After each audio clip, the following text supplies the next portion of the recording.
Estamos no meio de uma série chamada Ninguém Manda em Mim, os 10 mandamentos na ótica de Jesus. Um dos objetivos dessa série é que a gente consiga cada vez mais ensinar a igreja a olhar para a Bíblia toda na ótica de Jesus. Nós devemos ler a nossa vida no olhar de Jesus, mas a palavra de Deus, a Bíblia toda, no olhar de Jesus, a interpretação. Então, tanto o Antigo quanto o Novo Testamento são importantíssimos para que a gente conheça o Evangelho. Não podemos achar que o Antigo Testamento é algo menor. Ele traz toda a base para a gente entender com mais profundidade o Evangelho. A gente já falou do mandamento número 1, que não é ter outros deuses diante de Deus. Falamos do mandamento número 2, que é não ter ídolos, não ter imagens de Deus. E a gente já viu isso. Se você perdeu algum por algum motivo, está no YouTube, qualquer plataforma de podcast, você pode entender com mais profundidade. Hoje Como é que acha, Marcos?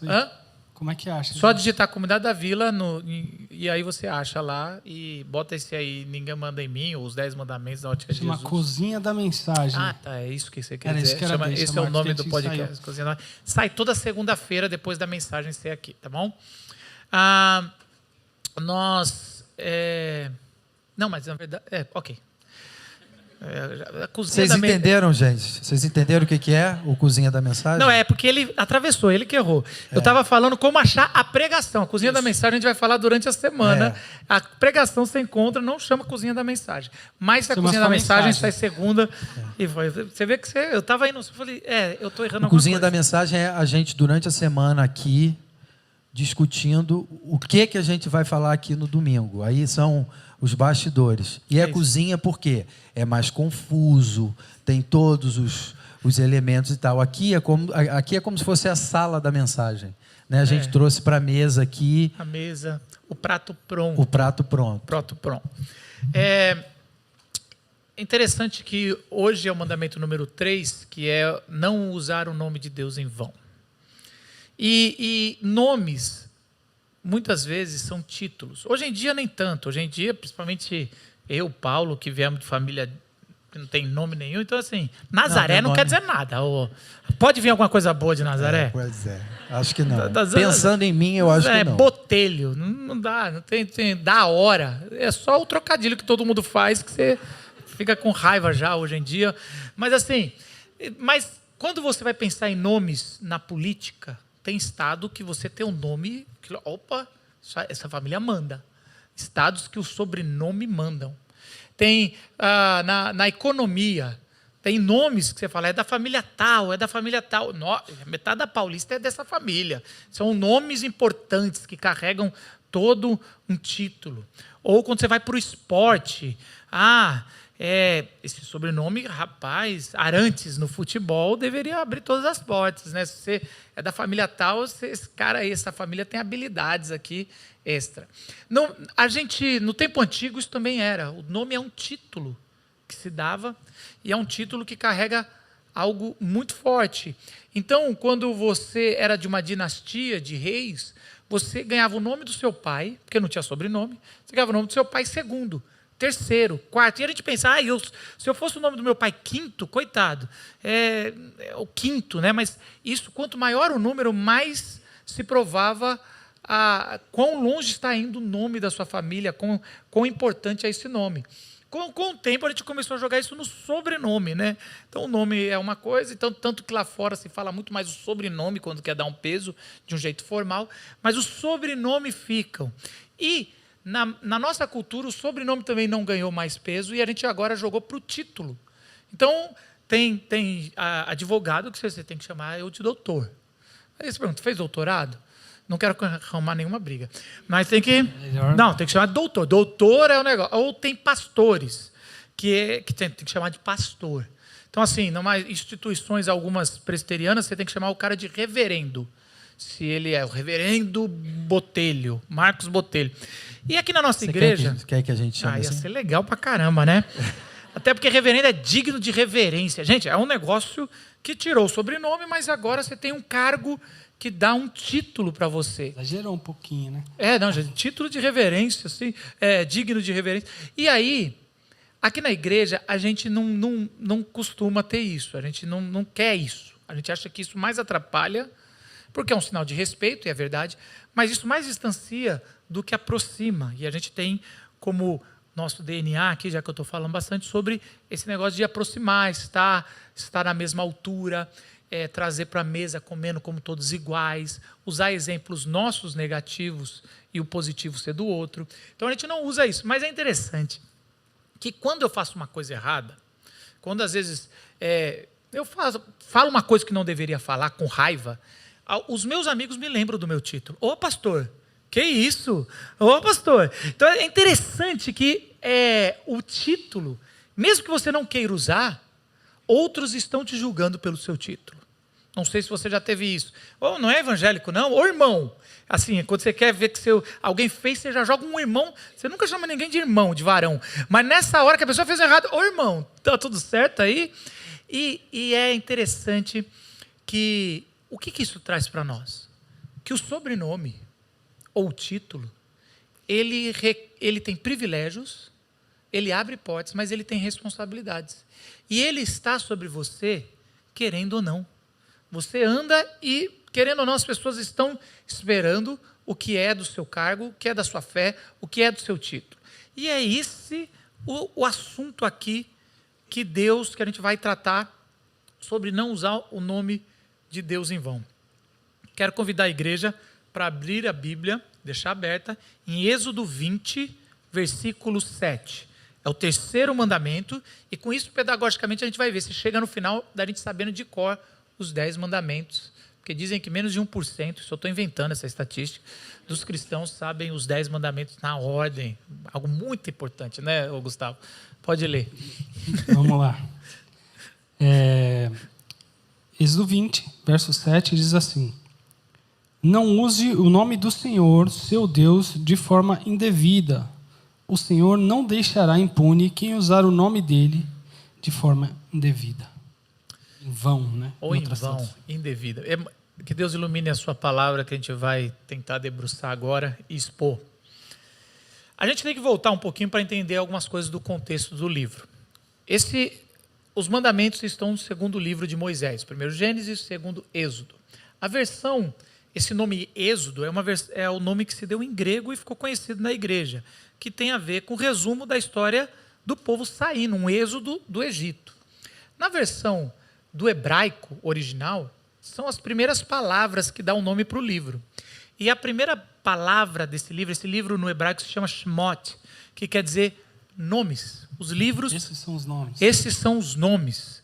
E é interessante que o autor ele faz uma brincadeira, mas com uma mensagem poderosa no começo desse livro, que ele começa o livro dizendo: esses são os nomes dos descendentes de Jacó, de Israel, que vieram para o Egito. Ele vai descrevendo lá o nome... do Egito, né? Começa que estão no Egito ali, que vieram para o Egito. Chegaram ali. E aí ele vai descrever o nome de todos, vão colocando, e depois ele vai falar que passaram 400 anos e agora eles são milhões ali. E agora eles ali no Egito, e o autor vai descrevendo alguns nomes. E aí você vai percebendo nomes de pessoas que para nós, para a história, não parecem ser nomes importantes. Então ele vai descrever o nome das 2 parteiras que estão ali e que estão evitando de sacrificar ou de matar os filhos dos hebreus. Ele vai dar um nome dessas parteiras, vai dar um nome... Aliás, tem 7 mulheres muito especiais ali no começo de Êxodo. Daria até para fazer uma série sobre as 7 mulheres. O livro das 7 mulheres. Ia ser legal. Ideia agora aqui, não tive no primeiro culto. E aí vai dando aqui os nomes, vão falando tudo que está acontecendo, da mãe de Moisés, da filha do faraó, tudo. E aí, quando você vai perceber, o nome mais importante daquela era, do Deus mais importante, da pessoa mais importante aos olhos humanos daquele livro, era o nome do Deus do faraó principal, do Deus do Egito principal, que era o faraó. E o autor decide não colocar o nome do faraó. E isso trouxe um problema na história dos arqueólogos e biblistas e quem estava estudando para saber como eu posso encaixar o êxodo hebreu na história do Egito. Até hoje a gente não sabe qual é o faraó que estava.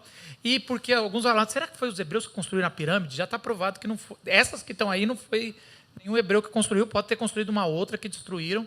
Mas eles queriam saber, e a gente tem problema na arqueologia hoje para saber quando foi que o povo saiu.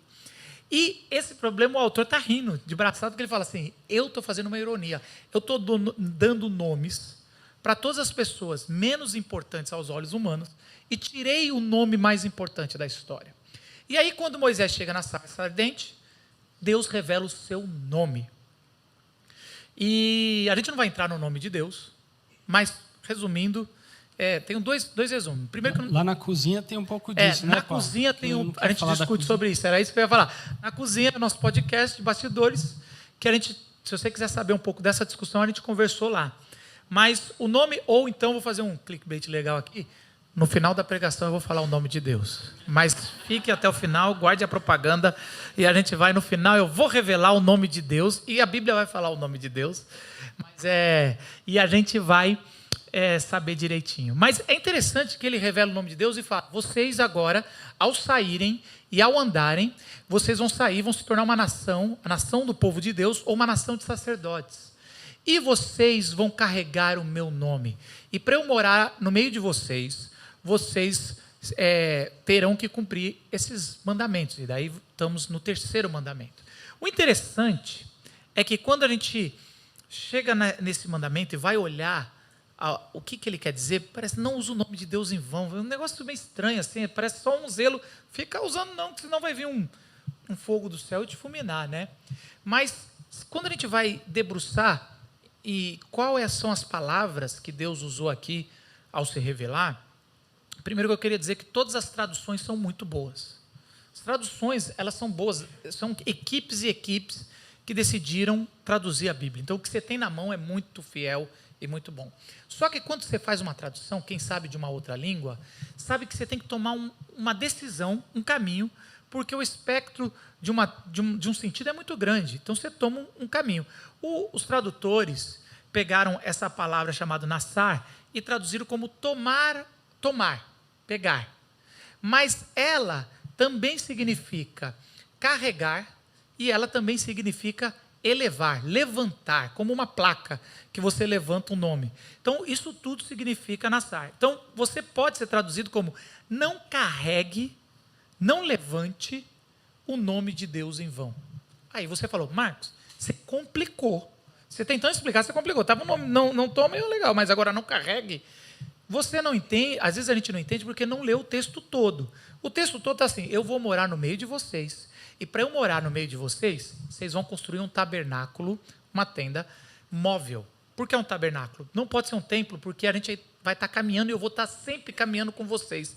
Então, a descrição do tabernáculo... Naquela época, os templos ficavam em lugares geográficos. Então, o Deus daquela terra, então, ali está ali a sede dele, né? Isso, e geralmente no topo de uma montanha. Mas vocês não, vocês estão numa planície de deserto e vocês vão me carregar por aí. Então, várias vezes você vai ver que a tenda tem como se fosse rodas, né? Assim, para falar de mobilidade da casa de Deus que se move, e o trono também. O trono, os profetas vão falar que o trono de Deus tem rodas para caminhar. Você fica assim, trono com roda, é como se fosse algo do cadeirante. Muito interessante isso.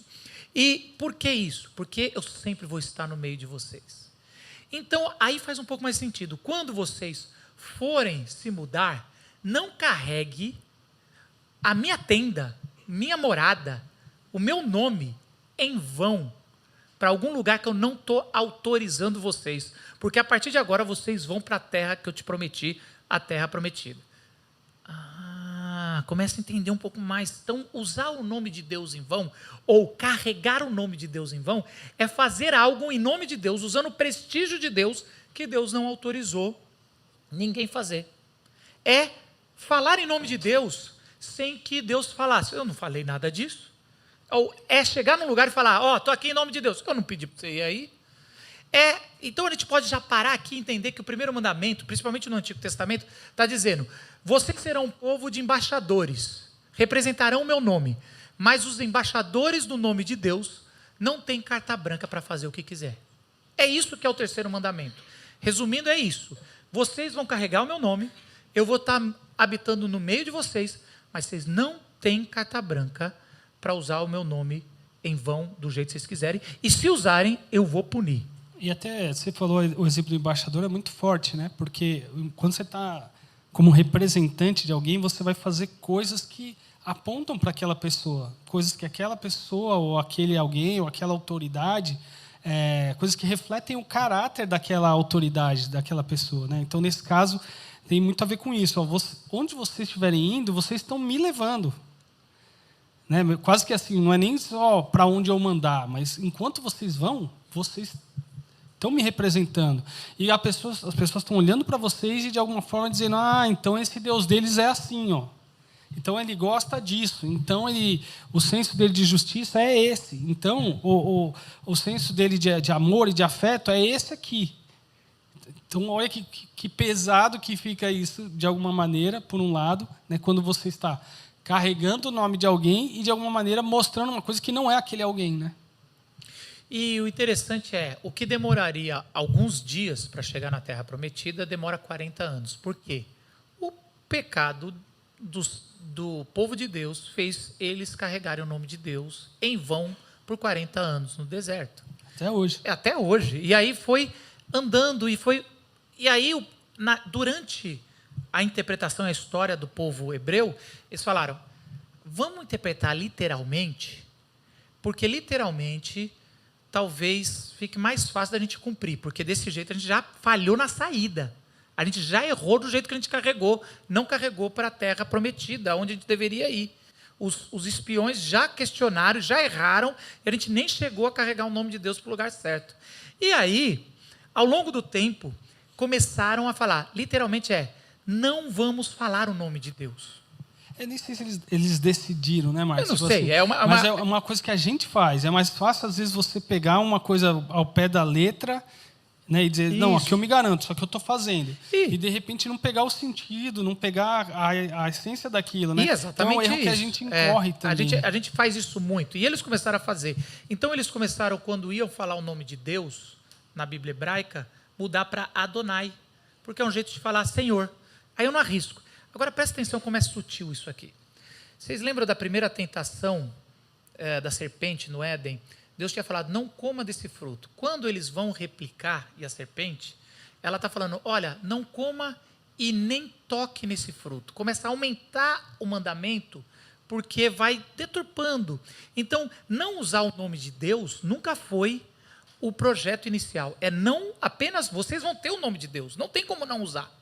É um sobrenome que está sobre o meu povo. E esse sobrenome, ele vai ser usado. Só que eles tirando, eles falaram, não vamos cometer o risco de errar no terceiro mandamento. Então a gente nunca mais vai falar o nome de Deus. A gente vai substituir. Quando você está lendo na Bíblia e você vê a palavra Senhor toda em maiúscula, é o nome de Deus ali, que até hoje na tradução e até na tradição não se põe mais o nome. Porque, não, vamos ver, vai que erra o terceiro mandamento. Para a nossa cultura não é tão comum, porque a gente não seguiu esse caminho. Mas para a cultura, por exemplo, quem fala inglês vai saber vai entender melhor esse jeito literal de interpretar o terceiro mandamento. Eu morei nos Estados Unidos em 98, um pouquinho de tempo só. E eu lembro direitinho quando eu cheguei lá, eu tinha meus amigos na igreja, e eu estava ainda aprendendo inglês, então para mim tudo parecia a mesma coisa, assim, você não pega os detalhes. E eu lembro que quando acontecia uma coisa, eles falavam assim, oh my gosh! Aí eu falava, então tá, legal, vou querer parecer eles. Aí acontecia uma outra coisa, eu peguei e falava bem alto, oh my God! Aí eles, o que eu falei, gente? Eu falei, meu Deus, não. E aí eu não entendi, eu falei, o que quer dizer isso? Eles falavam, isso é blasfêmia, isso é curse. Você tá falando o nome de Deus em vão. Aí eu falava assim, com meu inglesinho ruim, vocês estão falando o tempo todo o nome de Deus em vão, toda hora que acontece uma coisa, você fala, oh my gosh, oh my gosh. Ele falou, não, a gente não fala oh my God, a gente mudou um D por um H e fica oh my gosh. E aí pode. Vocês estão vendo que vocês estão rindo porque chega para nós que olhamos de fora e fala, sério que vocês estão falando isso mesmo? Vocês mudam uma palavra, uma letrinha, e aí não é mais errou, não. Então a intenção toda que você está usando aqui é, oh meu Deus, mas só porque falou, oh meu Deus, sei lá, meu Deus, aí não é. E aí eu percebi que eles faziam isso com Jesus. Diz, pode. Jesus, não. E aí, eu fui vendo que toda vez eles mudavam um pouquinho para, literalmente, não estou desobedecendo o terceiro mandamento.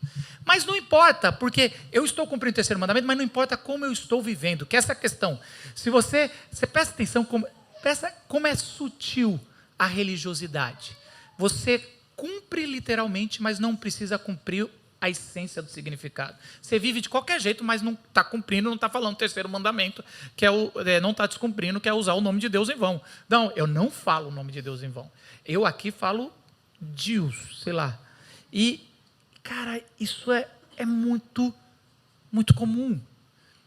E é mais difícil na nossa cultura, porque você pode pensar, os americanos não são tão legais quanto nós brasileiros entendemos. Não entendemos. Nós brasileiros apenas também não achamos que é literalmente. Mas aí a gente joga tudo meio que fora. Não, esquece, isso não tem que se interpretar literalmente, e aí não cumpre nada. Mas se lembre, o seu sobrenome, ou seu título, sempre está com você, queira você ressaltar ou não. Isso é a gente. Então, não importa se você leva literalmente ou não, e não estou criticando só quem leva literalmente. O mais importante é qual é a sua vida. A sua vida está fazendo os seus amigos falarem, grande evangélico é você, grande discípulo de Jesus. Porque isso é levar o nome de Deus em vão. Ou pior, pessoas que usam o nome de Deus para vontade própria. Aqui, eu tenho certeza que aqui tem um montão de histórias de gente que foi machucada em antigas igrejas por líderes que usaram o nome de Deus em vão. Pessoas que foram disciplinadas. Pessoas que a gravidez foi exposta como maldição porque fez alguma coisa. Pessoas que foram expostas nos seus pecados em nome de um zelo por Deus para que nunca mais se ouse fazer isso dentro daqui. E as pessoas vão levando o nome de Deus em vão por causas e egos que vão machucando pessoas. As pessoas são traumatizadas e a gente ouve isso. E bobeando, a gente às vezes também pode fazer isso, como tomar decisões que não foi de Deus, mas que a gente às vezes não tem coragem, mas joga para Deus a conta. Eu já fiz isso. Posso contar uma história? Você já fez isso, Paulo? Já fiz. Eu faço de vez em quando. É uma confissão aqui. Mas eu sei que tem mais gente aqui que eu acho que já fez isso. Só confessa, não acusa. Talvez, né, Paulo? Pode ser. Eu namorava uma pessoa muito querida e tal, já há bastante tempo. Mas um namoro que eu falei assim, não está mais legal. E aí eu falei, eu preciso terminar o namoro. Eu falei, mas como é que eu vou terminar? Eu vou dizer, não quero mais? Não. Eu falei o quê? Uma pessoa madura faria isso. Pois é, mas eu não tinha maturidade. Naquela não tenho época, né, Paulo? Aí o que eu falei para ela? Eu falei, olha só, não é você, nem sou eu. É Deus. Eu senti de Deus. Quem já ouviu essa expressão? Eu senti de Deus. Botei Deus no meio de uma coisa que... Eu senti de Deus que não é mais para a gente continuar junto. E, às vezes, a gente não tem problema com essa coisa de falar literalmente o nome, mas a gente cai do outro lado da história, que é banalizar situações da vida em que você deve assumir as responsabilidades, ao invés de dizer, não, foi Deus que me falou que eu tenho que terminar. Então, eu fiz isso dessa vez e...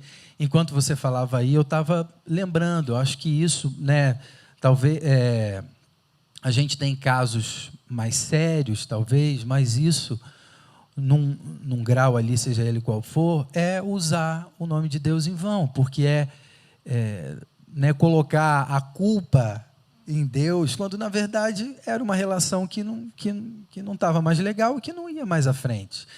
Mas eu acho que, dentro do contexto religioso da igreja, eu acho que isso, de vez em quando, isso acontece. A gente evoca o nome de Deus em situações, na verdade, em que você está sendo covarde, imaturo, como eu fui nesse momento. Então, Eu acho que isso é um risco que a gente corre. Não acha, Gus? Principalmente talvez como liderança, às vezes, de alguma coisa, a gente incorre bastante nesse erro. Não só, né? Mas cada um de nós. Assim, Sim. Tipo, semana que vem lá não vai ter o encontro. Pô, o pessoal, se tivesse um compromisso com Deus, o que tem a ver com Deus, o compromisso? De você dizer, não, a pessoa tem que vir na igreja e tem que trabalhar para que tenha o culto, para que aconteça a coisa, e de repente Deus está assim, não, estou pedindo para você ir lá com a sua mãe, estou pedindo para você ir lá com a mãe do seu amigo lá, não é sobre vir na igreja e estar lá se sacrificando em nome de Deus. Olha só quanta sutileza, mesmo quando a gente não usa a palavra, a gente peca contra o terceiro mandamento. Prestígio de Deus para conseguir as nossas coisas. Eu sou filho de pastor, então eu tenho algumas feridas que é difícil. Esse último ano novo, a gente passou, o domingo era no domingo, né? Lembra disso? E para tomar essa decisão de não ter um culto, para mim é um negócio, que parece que eu estou sendo um vagabundo diante de Deus. É um negócio que é meu. Então é que nem você sair de férias, você chega no domingo, você procura uma igreja que parece, não tira férias de Deus. Dá um azar, então eu vou, né? daí você está lá você conseguiu ir para um outro país, aí você vai procurar uma igreja, nada a ver com você, nada mais você fala, pelo menos estou cumprindo, Senhor, dá o checklist aí, eu estou cumprindo. Vocês estão vendo? E às vezes isso é usado para peso na consciência. Às vezes a gente educa o nosso filho assim. A gente fala tanto, mas a gente educa os nossos filhos. Você não vai, você tal, e você vai falando, Deus vai ficar triste.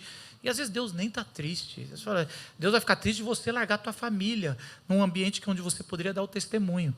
Então isso é uma luta que eu tenho de mim. Tenho de mim porque às vezes a gente joga o nome de Deus num trauma que um psicólogo resolveria. Então, assim, uma boa terapia resolveria, mas a gente está jogando em Deus, é a nossa culpa, né? Uma vez eu li, me dê um saco de culpa que eu te dou uma religião. E, de uma certa forma, é um pouco disso. A gente vai usando o nome porque a gente foi colocando. Coisas mais uma sutil que a gente crescia, aquelas reuniões de oração que vinha pouca gente, e aí o pastor dava o recado assim, você perdeu a bênção, né? Mas tudo bem, você vai perder, você acabou não tomando um privilégio. Você fica assim, caramba, eu perdi alguma coisa.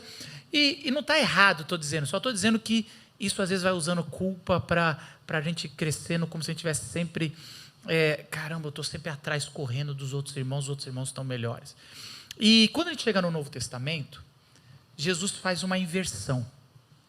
Primeiro que, quando a gente vê o anjo chegando para os pais de Jesus, para José, que vai ser um pai adotivo, e para Maria, eu fico sempre imaginando assim que o anjo chega e fala, você vai ter, Maria, José, vocês vão educar o Filho de Deus. O Filho de Deus vai vir chamar. E aí, ele vai embora e fala, gente, peraí, eu fico imaginando Maria desesperada. Dá para deixar um manual? Como é que eu devo criar? Eu não sei as decisões. É parto normal ou cesárea? É amamentação? Como é que eu faço? Que escola eu levo? Tem que ser aquela paga mais cara? Eu não sei. Como é que eu vou educar isso? Imagina a crise. A única coisa que o anjo falou, só tem uma coisa que eu quero dizer para vocês. Faça do jeito que vocês acharem melhor, mas o nome dele tem que ser esse. O texto de Lucas faz questão de mostrar que o nome dele tinha que ser Emanuel, e ele vai trazer algumas características do nome. Quando Jesus começa o seu ministério, ele assume que o nome dele é o nome de Deus. E é o nome dele que tem que ser usado. E diferente do que a gente está acostumado a ver, Jesus fala, ao longo do tempo vocês pararam de usar o nome de Deus. Vocês interpretaram dessa forma o terceiro mandamento. Eu quero dizer para vocês o contrário. E ele vai dizer lá em João 14, versículo 13 e 14, Evangelho de João, o seguinte, e tudo quando pedirdes, em meu nome, isso farei, a fim de que o Pai seja glorificado no Filho. Se me pedirdes alguma coisa em meu nome, eu o farei. Olha que interessante. Jesus está falando, agora, a partir de agora, as suas orações é para mim, e não para Deus. Pede. E o mais legal não é que Jesus está falando, pode usar meu nome de qualquer jeito. O terceiro mandamento continua em Jesus, não use meu nome em vão, mas use bastante. Diferente do que vocês fizeram, use, o meu nome é para ser usado. Por quê? Quanto mais você usar o nome de Deus para glorificar o Pai no Filho, mais vai ficar visível o novo reino que eu estou trazendo. Então não hajam em secreto, porque nada que for feito em secreto, a gente costuma usar isso para pecado, né? Não é pecado, desculpa dizer que o contexto ali está falando de evangelho. Tudo que foi feito em secreto um dia vai ser anunciado dos telhados das casas, do lugar mais visível. E é isso que Jesus está dizendo, olha, use o meu nome e peça abundante. O problema é que a gente lê esse trecho, esquece o Antigo Testamento e fala, ok, Jesus está dando tudo que eu pedi, então eu vou usar como um amuleto. E aí eu já vejo, gente, quantos de nós já fizemos? Aí sim, Paulo, todos de nós já fizemos alguma coisa assim.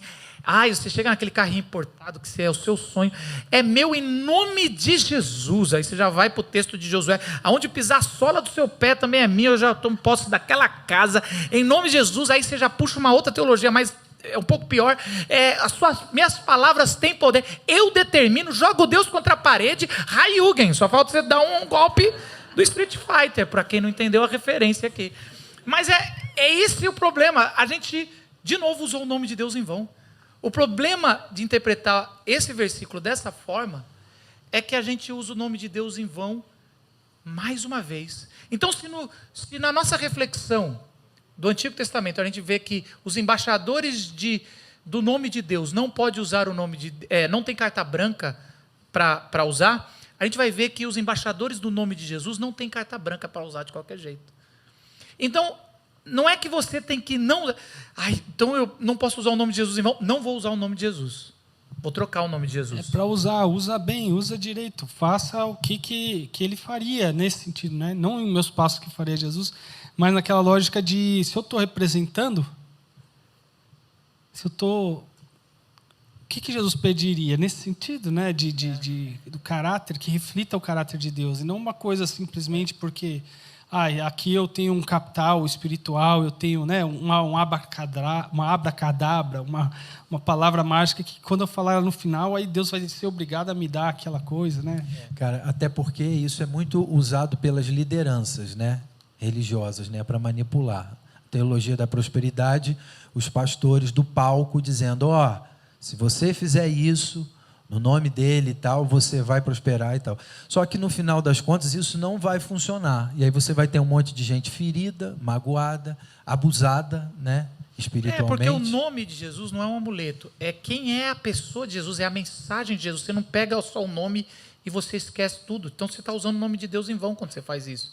Então, isso eu não costumo fazer isso, mas eu acho que é um serviço à nossa igreja aqui local. Muito desse tipo veio por um livro chamado O Nome de Jesus, do Kenneth Reagan, que é um livro pegado vários trechos bíblicos fora de contexto e usado como amuleto. Isso ficou muito comum. É um livro muito recomendado entre os papas dos neopentecostais, Teologia da Prosperidade, que isso fez um estrago no Brasil. E vira e mexe, alguém vai falar, olha, esse livro é poderoso. Esse livro veio direto do inferno, é uma anátema.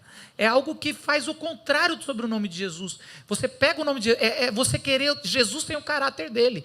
É você querer Deus sem nada dele. Então você usar o nome de Deus em vão. E isso acontece muito. Olha, tanto que a gente faz isso, no final das nossas orações, a gente sempre fala, em nome de Jesus, amém. Olha só, por que a gente fala em nome de Jesus, amém?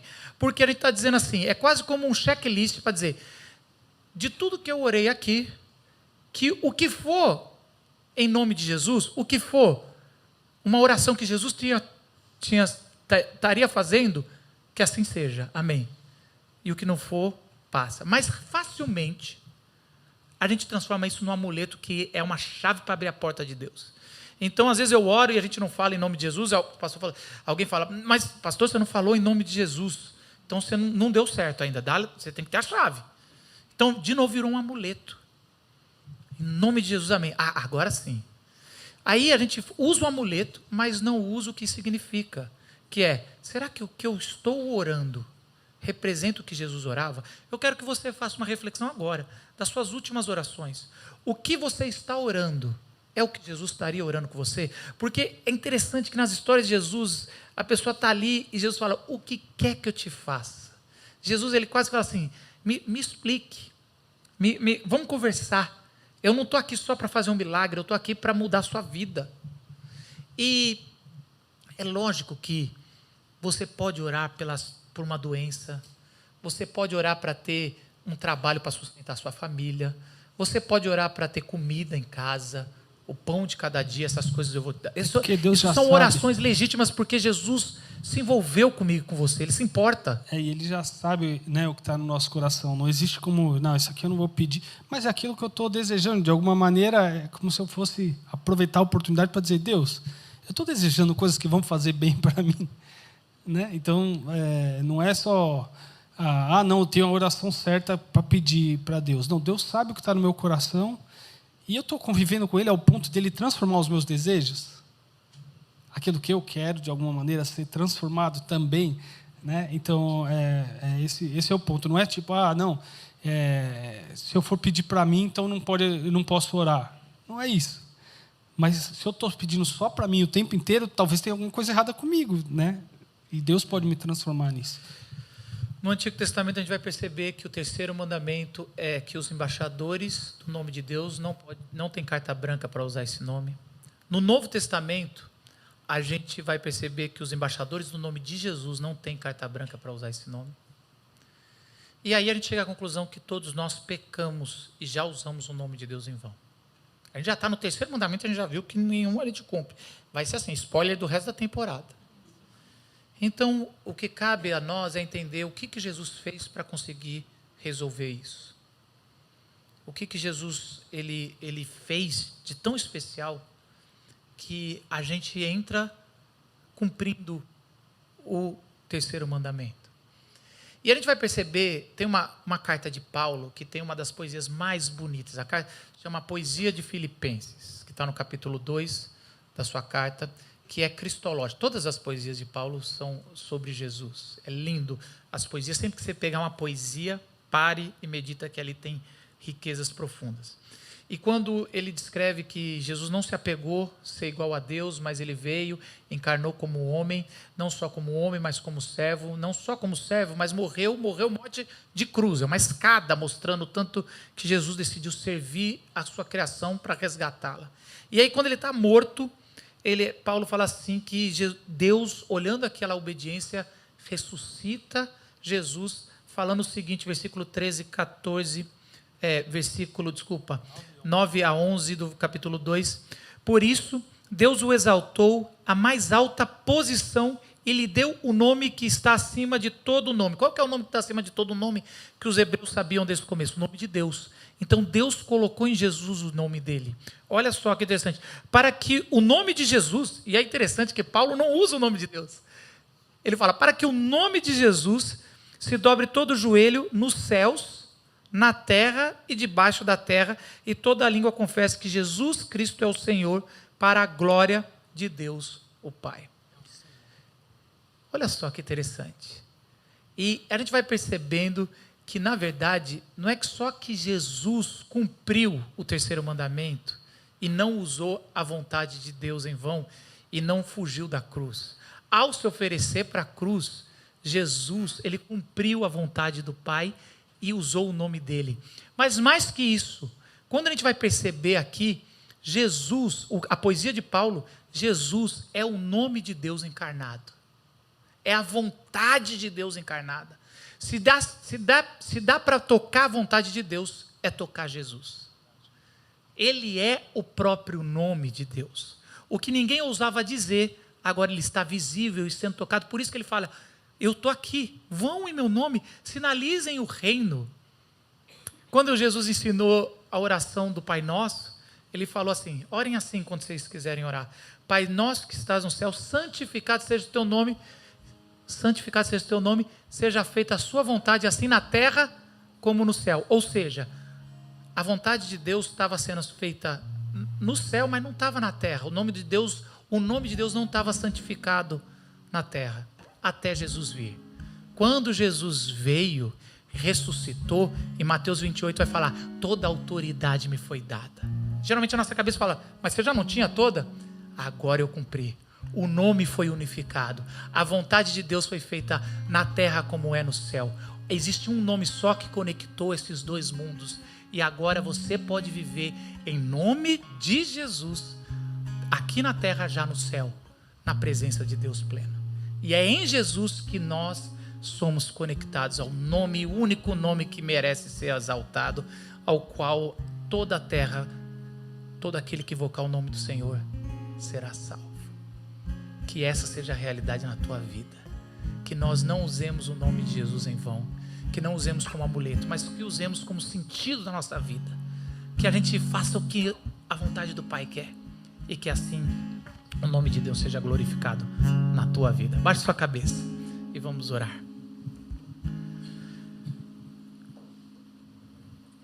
Faça a sua oração. Agora faça a sua oração deixando Jesus orar em você. Em o nome de Jesus. Que Ele sente aí do lado do teu coração e que faça essa oração com você.